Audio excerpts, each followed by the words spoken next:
Once upon a time, before all of those streaming platforms and social media, we had to watch our movies one way, and it was by going to the video club. Gen Zs, or wait, is it Gen X now, or whatever? You might not be able to relate with this. I'm not attacking anybody, don't come for me. But these days, things have changed. But it's important not to lose sight of where we're coming from, because after all, that is who we are. That is our journey. And this morning, we're taking a trip back in time. So call this Throwback Thursday, what have you. We're having a very interesting conversation on the show this morning, one that we have looked forward to. But let me introduce our guests, and then we'll show you what we have for you. We're joined on the show this morning by the very legendary Joke Silva. I think this is the point where we clap. Clap for you. Ladies and gentlemen, Joke Silva joins us, veteran actor, producer, educator, and co-CEO of the Glover Memorial Hall. Auntie Joke, by the way, I've earned that. Good morning. Good morning. Welcome to the Morning Brief, ma'am. Good morning. Thank you for having me. Wow. And we also have right beside her, Taiwo Adeyemi, who is a film history curator, a creative entrepreneur, and talent agent. Taiwo, good morning. Welcome to the Morning Brief.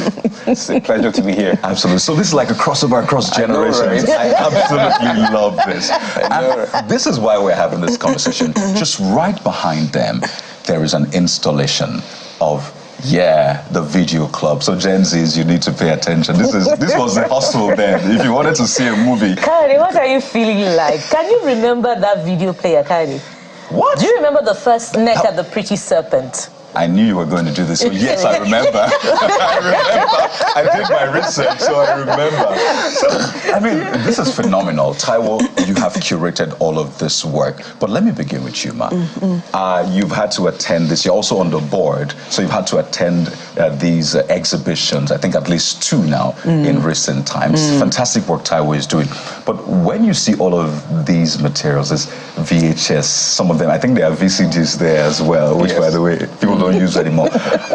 How do you feel? What goes through your mind? Because it's a lot of history packed in there. Very proud of the work that Taiwo has done, and very proud of the fact that he realized how important it is to be able to tell our journey in film. A lot of people don't realize that when we say we're the second largest film industry in the world, even if it's in terms of output, it comes with a lot of history. It comes with a lot of, the journey has been arduous, has been hard, but it has been interesting, and we have brought a lot to the table as a people who have gone into this industry, and the world has acclaimed us for what it is that we have brought to the table. So when you see a history like this, that we have journeyed from celluloid through to television, back to celluloid, back to television, into home video, and then into streaming, hey. Wow. It's fantastic. Phenomenal. At some point, you'll find us at the video club on the show. We'll go there and maybe borrow some videos, right? We'll pay 10 naira. It used to be, I think, 100 or 30 naira. Yeah, like if you don't return it after 3 days, you have to pay a fine. Yes, exactly. It's just like it's not renting, actually. Absolutely. Yes, Renting for films. 24 hours. But Taiwo, tell us, I mean, a lot of us had some of these things then. Our parents hid some of them for obvious reasons because they didn't want us to watch it. But you have been able to curate all of this. We'll go through some of those movies. I mean, you have the old television set, the old speakers, even that old camera. It's a projector. It's a projector, rather. Yes. Oh, right. So you have to put the rim on it and the rest. Yes.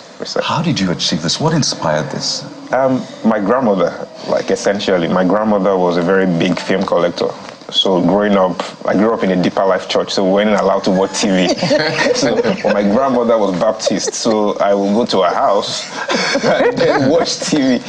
And she had tons and tons of VHS cassettes stored under her bed or over a shelf, it was just everywhere. And many years down the line, I learned that she had destroyed everything. And because she was moving houses and, she didn't think that these things were valuable enough for you to move to a new house. And thousands actually, of tapes were gone. She actually poured them down a well. That's how graphic it was. And I didn't know about this until like I started working in film, and my interest in collecting history and curating the history for a new generation. And working in film as a talent agent, as an executive, you start to see young people working in film that have no context about where the industry is coming from. They are 19-year-old writers who has never seen a tape before. So I was trying to imagine who else is destroying this kind of tapes. Who else is destroying the history that we held very, very dearly? So what can we do to preserve the history? Because of course they're not going to keep these things forever. But if we have the resources to preserve it, what can we do with it? And how can we present it to a new generation in a way that they understand and is simplified? And that's really what inspired the journey entirely. Okay, Mom Joker, allow me to. I'm going to be calling many things, so forgive me. No problem at all. So you're also going to respond to the questions. I want to call this walking around the first, because sometimes you see people say, "Oh, I was the first to do this. I was the first to do that." So when was the first movie shot in Nigeria? Who were the first actors? So especially for the Gen Zs who may think that Nigerian movies started with Nollywood maybe in 1990s. No, we go way back. So if you could walk us through the journeys of the first, where was it shot? Who were part of that production? Which were the production houses? Where was it shown? Yeah, where was it shown? I think the answer that I will give is where it was shown. The first ever movie was shown at the prestigious Glover Memorial Hall in 1903. And so that Can you say that again? for the record, because the camera is on you. So you start again and say it. Okay. The first ever movie that was shown in Nigeria was shown at the Glover Memorial Hall, which was built in 1887, and the film was shown in 1903, before all the elites of Lagos. Yes, and so if we put it in context, our industry is actually almost as old as other industries around the world. That's our history. It's even older than the Nigerian states. Yes. Yeah. Oh, definitely. Absolutely. Oh, definitely. Nigerian state came into being in 1914. So it was way before then. Fantastic. Yes. Awesome. Yes. So let's So when you hear of people like Pa Orlando Martins, for instance, one of our first exports to Hollywood, which was in the early 1930s. Wow. Yes. So all of this. Where were you? And Nigerian. Orlando Martins was in Nigeria. Black African in Lagosha. At that time. At that time, in the 1930s, was working in Hollywood. Wow. This same Hollywood that a lot of people want to go to. Now. We're right there in 1930s. Yes, in 1930s. the 30s. Yes. Well, I don't have anything to ask next. Just continue first. All right. I know. Taiwo has a lot of. She's very correct. 1903 was when film was first seen in Nigeria. Even before then, I mean, Glover was a theater where people came to see, but film as a tool of expression and as a tool of education was already present, like even earlier. There was an equipment called the kinetoscope. It was invented by Thomas Edison, and it was a one person at a time peep in the hole to see motion picture. And when this equipment was invented in the 18th century, colonial Nigeria was one of the viewing parlors. So you have to queue like one person at a time to come and see. It's like maybe a 5-minute moving picture. It wasn't a film, essentially. Like it was just something that moved, a picture that moved.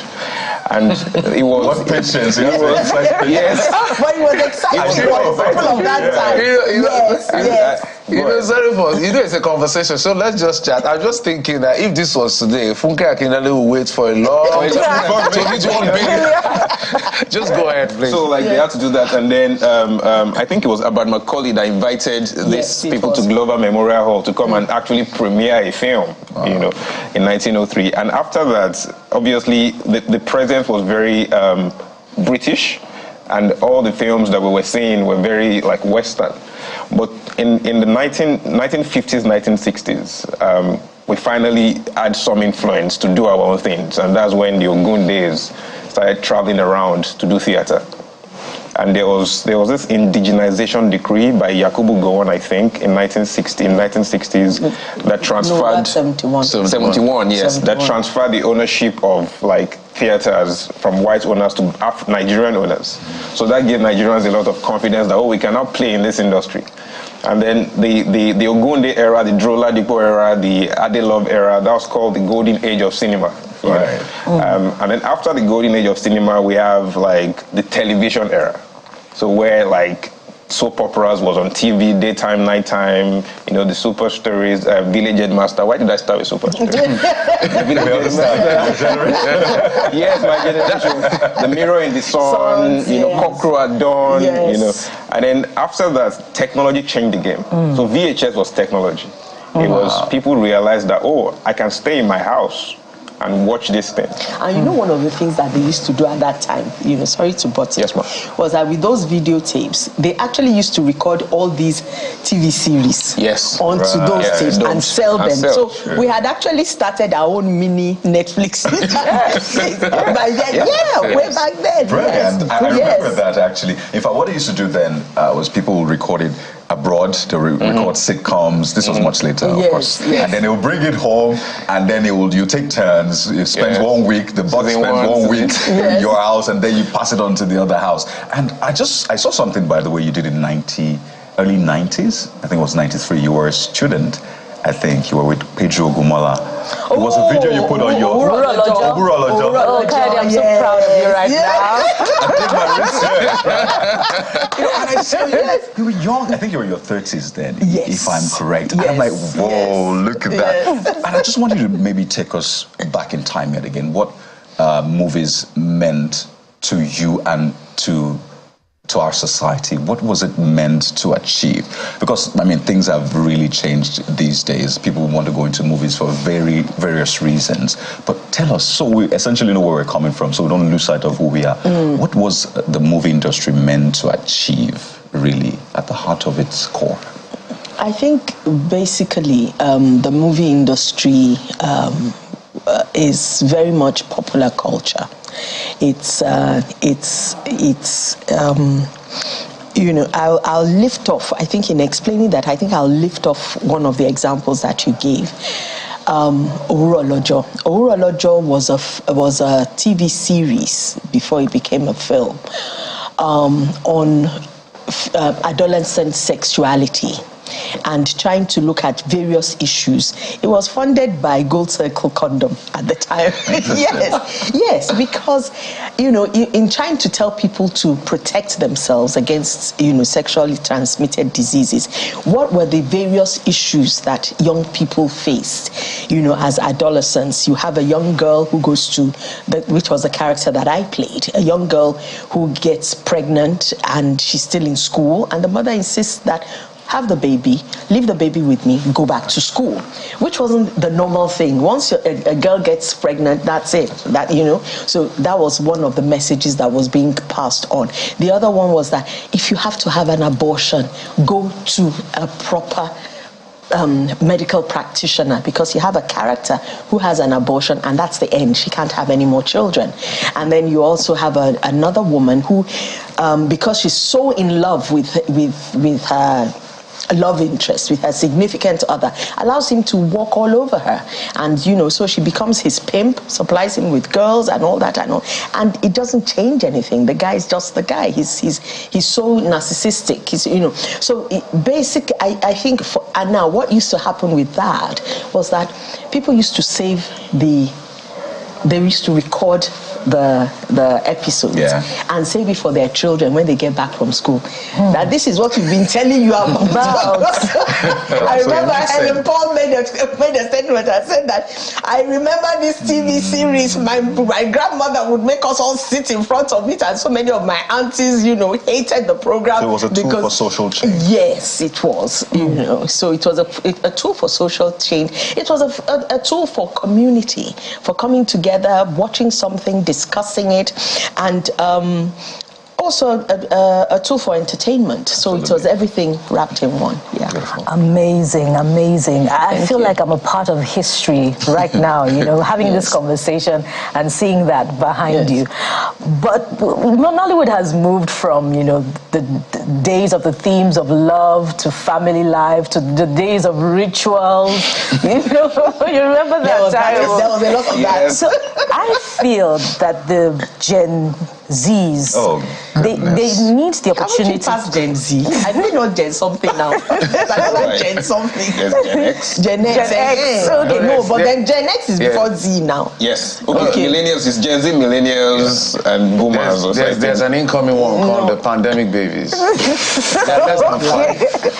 Look out for those ones. Yes. So I was going to say that they need the opportunity to be able to see those movies. You know, I remember Mommy J in Silent Night. Yeah. You really violated.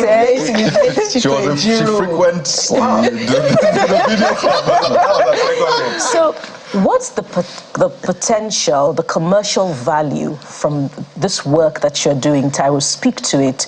I see that you're also converting those VHS tapes into digital. So what's the commercial potential value if we were to give the opportunity of this generation the opportunity to view these movies? Yes, so, I mean, the way to answer that is by referring you to all the remakes that have been happening in the past 5 years in Hollywood. So there's been like a strong trend of remakes of the old films. Living in Bondage was remade, Naked Serpent was remade, and they're spending a lot of money to remake these things. And the work we're trying to do is to take what is already there and digitize it for like new generations to watch.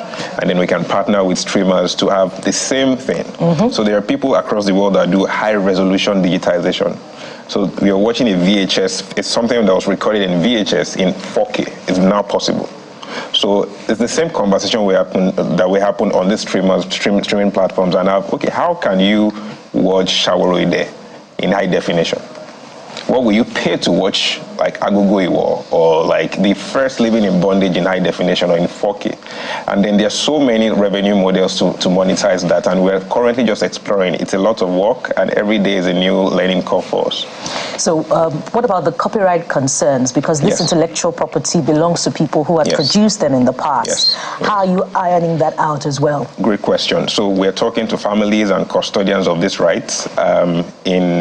In December, we had our exhibition, and we showed a clip of Out of Bounds, and RMD, who is the owner of the rights, like was giving us the permission to show it. There was violated where Eguboyo gave us the permission, so we wouldn't just like digitize or use your content without having, because this work is everybody's work, really. We're trying to preserve this history, and it's a public project. So what you can support us with, if it's just saying, yes, you can do this. Obviously, there will be some people that will say, I'm not sure yet, and obviously, till they believe in it, we'll constantly advocate for like the preservation of these films. So we write to them, we say this is what we are trying to do. In fact, we have the Ogunde family, for example, they've been very supportive. They've donated some personal effects to us that we're trying to restore because they're in bad condition. So there's the collecting, which is the first step. There's the restoration, which is the second step. There's the preservation, and then there's the exhibition.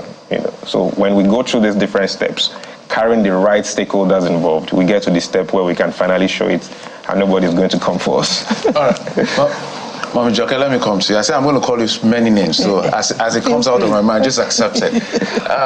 The reason why we call persons like you national treasure is because you are a custodian of this industry and history. So you've seen the past, you're witnessing the present. So my question is, when you look at the future, is Nollywood in safe hands? Yes, I believe so. I believe so. Because people are making the kind of strides that people before me never thought was possible. I tend to stand at the cusp of those that went before and then those that have come after. And for those that came before, they always felt that, they couldn't actually carve out a profession in this industry. So there was always a day job. You always had a day job. Then comes my own generation, in which we said, okay, we're going to keep to this. But it was really hard. But now the generation after, that's all they do. They don't have any other work, you know. And what I like is the wanting to push boundaries. People are very excited with what has happened with. I think everybody's excited. We are all excited about what has happened with Funke Akindele's Tribe of Judah, you know, and what that has done is to tell you that if for anybody who wasn't sure that this film industry, we just keep pumping money. Is any money going to come out of it? It's here to stay. It went down. There was a time when cinema houses didn't exist. Then streamers came and you were like, oops, what's going to happen to cinema houses? And the first $1 billion has been made through the limited, they're still limited, cinemas that we have. Nigeria is such a huge country, and Nigeria has so many stories to tell. All our storytellers realize that we have a lot of stories to tell. They are ready to tell those stories, and so they're ready to invest their talent into this industry. You see the younger generation, they are so determined about pushing the boundaries, not only in Nigeria, but also in Africa and globally. So it's in safe hands. Oh, that's good to know. I can hear the sigh every day. And I think that's good for Taiwo. I think that's a vote of confidence for Taiwo and the rest.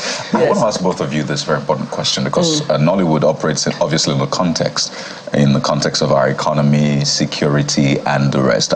It's been said a lot, the role of Hollywood during the Depression, how it actually helped people, not just economically, but helped people to even overcome depression in the first place. And we've seen figures showing that there's a rise in depression, anxiety. I mean, just recently, one of the neuropsychiatric hospitals saying that, there's been increased rate of admission in the hospital.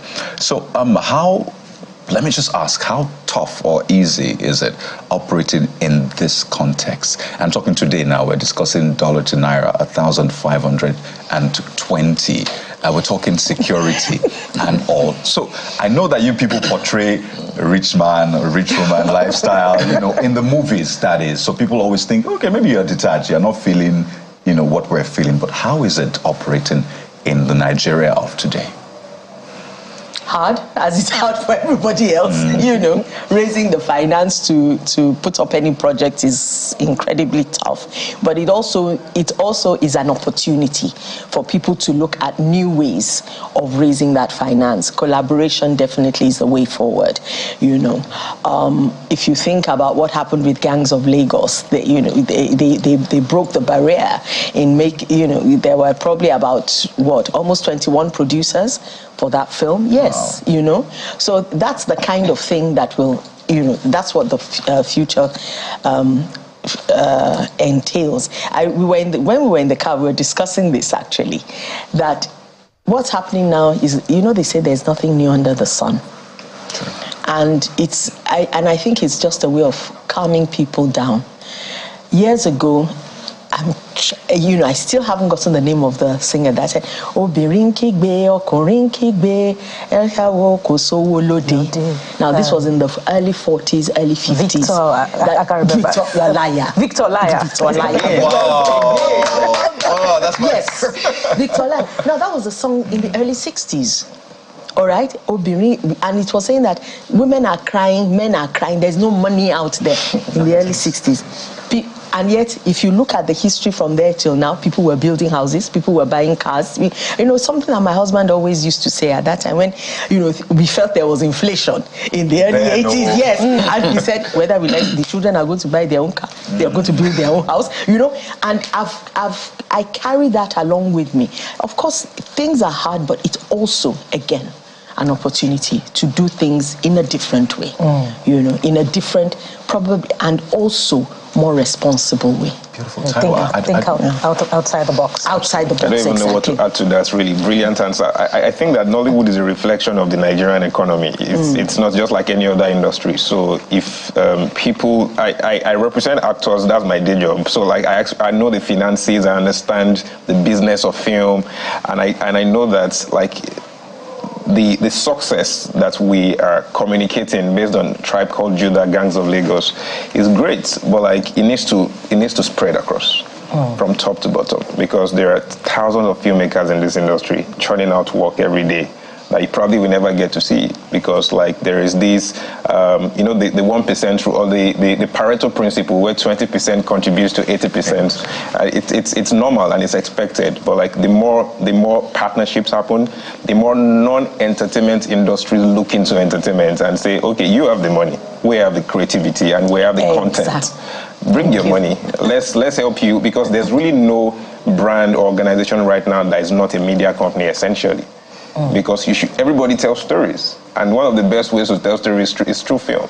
Yeah. If America wants to communicate anything about the government, they put it in Hollywood films. You know, like it dictates, it sets a perception, and so film is a very strong tool that, whether you're in insurance or you're in oil and gas, film can be a tool to do anything. So I feel like industries that are not necessarily pop culture or entertainment driven need to bring their money, you know, and put it into film and entertainment generally. You know, like someone said recently that it's actually the film industry is probably the only one that's earning dollars now. Yeah. There you go. There you go. So you are forex earners. All eyes on you. The streamers are companies, yes.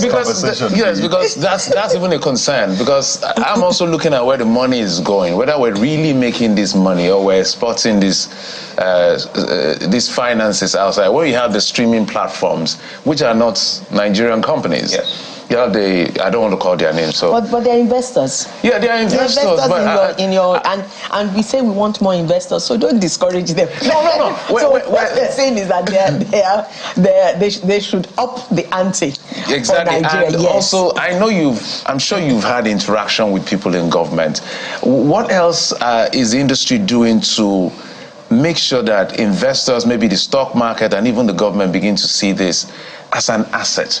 That if he comes, you come as a veteran, or younger persons come and say, I have this. I can imagine Funke Akindele going to someone and say, this film, A Tribe Called Judah, I want to shoot it, it's going to cost me 100 million naira, 200 million, but from my projection, this film will make about 800 million naira, you know, maybe not 1 billion as expected. And I'll listen and say, okay. Because if you talk to investment bankers, they're looking at first how it will feel. Is the because risk? That's how, they look at risk. They push the risk people in front of they put the risk people before. Those ones are trained to look at how it will feel before they now. So you now have to call. So you have the burden of proof. Arguments. So is the industry doing that? Because we need, as he said, he made a very strong point. The reason why sometimes we see an American will behave in a certain way is because the movie projected it. Yes. One American will go to a village in China and kill the entire local government. It's a perception issue. Yes. So, Mami Joke, help us out. I'm not government. But I will say this in defense of government, is that government has tried over the years to see how to come into this industry in a way that's beneficial to all, not just the government, but the content creators. There were, some years ago, there was what we called a kind of studio with headed by BOI under Goodluck Jonathan, where they had given, I think, about $200 million, to the industry for education, for content production, and all that. And yes, there were Project Nollywood, exactly. And there were, a lot of work was greenlit at that time. But of course, there were some mistakes that were made, but they have learned from that mistake. And you now find that with this current administration, the creative economy, headed by the current minister and the vice president, right. They have put aside quite a lot of funds, looking for ways to unlock that creative economy in such a way that it will be beneficial across board, not just for those in popular culture, but for those in what you would call conservative and conserving culture, which is, you know, where the deep-rooted cultural areas that we have, which are important for the development of the nation. Because that's where we get all the content from. Yeah, What exactly. would this conversation be without actually going to the video club? So I'll ask Taiwo to join me at the video club. Yes. And then we can be bantering from the video club. So Can we all be accommodated at the video club? one by one. Edison invented that you have to peep one by one. Kinetoscope. So this is like a kinetoscope. Yes. Okay. Set it up, Taiwo, please. So you walk us through the installation, and then of course, what do we have here? This is our video club, and you're in charge of video club. Right. Welcome to my show. Where's the location? No, it's number 23 Edidi Lane, Idumota. Lagos. Or Ebekwejo Lane. Or if you want to go to the east, Pound Road, Abba. Or Iweka Road. I love that. So in the 1980s to early 2000s, like this was a very popular way to consume films. Absolutely. You have to go to these clubs or shops to see what's available in the markets. Nollywood was churning out content very frequently, almost like bi-monthly. Like there was something new. So you will always go out and say, oh, do you have this one? Does it have your favorite actor? You know, and then you pay for it, and then you go and watch. You must return. If you don't return, there's a fine that comes with it. So, like, there are some popular titles, you know, that kind of, if you remember Shawaridi, obviously. Absolutely. I think that's a major classic. Yeah. And you can see, there's this one. Is this KKK? Yes, KKK was Kodun. This movie rocked Lagos and Ibadan. It was a very big title at the time. There was Thirufono, you know, the famous, what's this man's name now? What's his name? I can't remember his name. Which one is that? This man. Oh, that's Bukola, we need your help. Like, So now I can go right. I'll remember his name. Yes, Fade Yoloro. Yes, like there was him. Well, you can still stay. You know, there was the Mount Zion guys were very big then also. So you see the Agbaranla, the enemies of my soul, and all of this. And you can't go to a video club without also seeing some music. Because you can't separate film from music. So when you're going to buy film, you're seeing a new Barista record. So you're seeing that's why you have this King Dr. Said Oshukwa standing right here. Fashion there. Yes. So like, and then there are some VCDs because as technology improved, there was. So this is a VCD player here, and this is a VHS. I remember player the here. VHS. Yes. You know, funny story. My dad bought a VHS. And guess what? all of them. He hid it in his room for months. And it wasn't this type, it was a top loader. You know, there's type that you load from the top and then you press it. And then after about 6 months, we discovered it in his room and we're like, why in the world are you hiding this? I guess we had to go to our friend's place just to pay a visit, obviously, to watch movies. And we didn't know we had this in the room, so that if you're watching, I still remember. You know, if NEPA took lights and you had no return, you have to almost unscrew it because there was no way to get it out without You power. remember? You have to unscrew it and you don't want to pay the fine and you take out the tape and go and return. Like, The hustle was real. really And you know, strong. Taiwo, the video clubs came to the rescue because of the size of the VHS at the time. You know, our parents couldn't continue to buy the videotapes. You know, so for films that we didn't want to miss out on, we would go to the video club to rent them and return. Ownership, we didn't have to own anything. We didn't have to own them, you right? didn't have to own anything. It was a big business. I can see Abidjan. Yes. Abidjan was very popular back then. There were two parts. There was Abidjan and then there was Ipadabo Abidjan, which is the return. Yeah. You know, I'm trying to look. You know, I grew up in Port Harcourt, not Lagos. So is there Willy somewhere? So we don't, again, if you have that, you can donate it, we'll take it. There's some English somewhere. You know. There's love and politics. Yes, there's love and politics there. So there's women's court, if you remember. This was a very big, I think, were you not in it? Yes, I won Best Actor. You did? For that, yes. Beautiful. Do you have Owo Blow anywhere there? Yes, I don't think it's here. But Mommy J, were you in Owo Blow? No, that was Claron Chukura. Chukura, okay. Yes. So this is you know that's Akina scratch like that. Yeah, I know. Like Exactly. Akina Okwa was the film that gave Akia Popo the title, the name. Akina Okwa, Akina Okwa. Yes, Akina Okwa. And they became famous. And I didn't know until very recent that they were not related. Maybe like 5 years ago. And You thought they were really brothers? I thought they were really brothers. Yes. And you know, you were talking earlier about content from the Ogunde family, yes. And that reminds me of the history of television itself. WNTV from as far back as 1959 to be precise. Momiji, I wonder if there are content from there that also can be curated from that time, and perhaps you could I don't want to miss the action. Sorry. Perhaps you could walk us through what can be gleaned from that time, because really this should be the work of the Ministry of Arts and Culture and Creative Economy that Taiwo is doing now. And what Taiwo is doing is I think letting people know that government can't do everything, and so if you have someone who is that interested, okay, I will stand as well. We actually just wanted you to sit. You're the queen here. We want you to sit, please. Yes, so that when you have individuals who are prepared to do that, what they need is access. Now, have we been very Catholic in preserving our former works? No, we haven't. There are very few tapes of Village Headmaster that you can find. Unfortunately, just recently, Dejumo Louis passed away. Uncle Dejumo Louis passed away, the theologian of the Village Headmaster, and we have, by now, what we should be doing is showing reruns of Village Headmaster. We don't have any of them. So when we have someone who is ready to put their all into this, access and funding to be able to do it, and do it to the highest level. And I've tried to work with people in archives. They have nothing.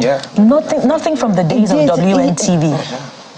So we actually traveled around this country when we started collecting, and you'll be surprised that there's really nothing. And the importance of history is that it gives you a sense of pride. Yes.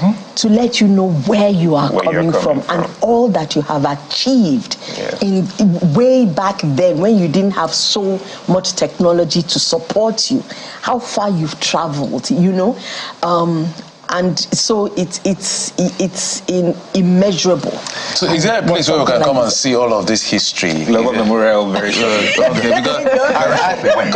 So in February, in case I'm crossing camera, I apologize, because I wanted to come here. You want to tell the team? Jeffrey, you've achieved your dream. Sometimes we have to bang it like, yo. We have to treat it well. Yes, you have to. And in the advent of digitization, you would go outside your house and you would turn the antenna, and then you ask your brother, Shoti Claire, is it clear now? Well, let's show Gen Zs how they saw. Yeah, let's show Gen Zs. I know you don't even drive cars that have these things anymore. So this is actually an antenna. You're supposed to be doing this. You should do it. Okay, I really didn't mean this. Okay, like that. So I meant this. So in case this doesn't work, we're trying to get NTA. Yeah, NTA. If this doesn't work, we go outside. Press it down. Bring it down. It's clear. Final question before we go. So I was having a conversation with one of my bosses. There was a hustle. Blu-ray has come, pushing DVD out. Aviators, Blu-ray is nowhere to be found now. Streaming platforms. What's the future, really? Can we see to the future? Artificial intelligence. Yeah. What Is that a threat? No. So what does that mean? How will that change significantly? I think that the metaverse is going to change a lot of things in the way we consume film. It's already happening. I have a friend who is already making 1-minute short films with AI. Actual characters, actual So the actors you're representing. Yeah, unfortunately, I don't know. And after that, Mommy J, one of the streaming platforms. I don't think actors are going to go out. No, definitely not. Definitely not. That's very comfortable. After that, Mommy J, one of the streaming platforms or investors was going to exit the country recently, reduce its investment. Was it Prime Video? Yes. How is the industry preparing, to some of intervention, to start its own streaming platform such that we can keep all of the money? That's the answer. We need to own our own. streaming platform. There is a local streaming platform. Like there are. It's just that they don't have the kind of popularity and also facility, to really thrive. So again, access to finance to be able to do it at that level, to global standards. Yes, please go ahead. Just to add to what you were saying, Yes. you were asking a question about the government's involvement earlier on. Like, it's important that creative people work in government. So that, when you're explaining the things you're trying to achieve in this industry, somebody needs to understand. You understand? Yes. And somehow we don't seem to understand each other's language. We don't. So we need creative people in the government. I'm very happy with the current Ministry of Arts, Culture and Creative Economy. We met with them, and they are visited Glover Memorial as well. Yes. There are creative people in that ministry, and they understand what we're talking about. Yeah, we have Nuhu, we have Obiasika. We have to run. This is what happens when you go to the video club. Where are you? Bring this movie. Oh, we have to go. We've had such a great time on the show this morning. Auntie Jokem, Mommy J, Jokem Silva, veteran actor, producer, co-CEO, Glover Memorial Hall. Thank you so much. Thank you so much for coming on the show this morning. Thank you so much, Ma. Thank you very much. Absolutely. I love the mother-son. Yeah, she's beautiful. She's really the Curator. We have to thank you so much for the work you're doing. Hope to see you soon at the Glover Memorial. Thank you. Obviously, we'll be there, and you should be there as well. CTV Morning Brief will be there live. This is where we draw the curtains, but we'll be right here at the video club, Boris. I want to be switching my channel. It's been a show today, guys. Thank you so much. Awesome. I'm Kayode Okikilu. Thank you for watching. Join us again tomorrow. I am Bukola. And I'm Jeffrey Uzama. Bye.